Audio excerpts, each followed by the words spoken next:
quel diagnostic tu fais par rapport à Moussala et Nzambe Nakati Congo, pasteur?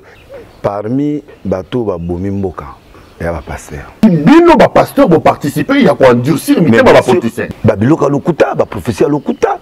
Okoti kuna kumolinga mwana mukonzi, okomi kuna lokoti ya mbongo bembaso ya biloko. Etamboli na biso, ya biete. Mbongo ba pasteur Bolia et pas Kabila. Tolia. Muta batasala na ebola, Tolia papa ngana zalaki wana na boyo tanga na komba bato. Ngana mitié. Donc biloko ezo bango Kabila pesa son mbongo te et Kabila ça bote to la on a ba télévision ba débat. Ezate pop Kabila za souté to banda koloba n'importe quoi te. Muto azalaka reconnaissant na vie. Beaucoup de bien les mots Kabila. Na lobby Tolia ba passer nyos Tolia. Na o bazo wanga na ba wanga na te Tolia. Donc bino de Bobomi Kabila. Nemi et c'est Nemi Akoufa, le directeur du cabinet a commis coordonnateur à FCC. C'est toi qui est pas naï. Pas qu'aller voir la biso sur la gouverneur qui mouta si tout mon âme. Si ma belle peso pesa ma wana biso sur tozali. Donc problème ni oye na TV lelo. Oye na message à Kimia et puis ko lobana batuke. Kabila ngwata agi mabe mais agi pe mo malamu na ya salé la bino. Tout presque les grands leaders en Bokao.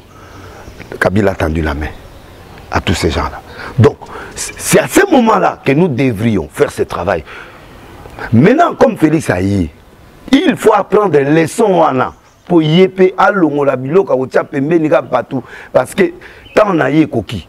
Nous avons appris. Non, ça berrer Kabila ça qui non, parce que oh ça est mikala, y a mon des ongeli. Donc ça va retourner encore aux ongela. Donc il faut à la prudence. Nous trouvons Moïse Mbir, au Golobani il y a problème naï. Mais il y a dans l'église des réveils. Pas Bassoni. C'est Sony qui doit s'occuper de ces dossiers-là. Et pas dans la Sakani Bongo que 6 mois. Na bokangi on a mabondele.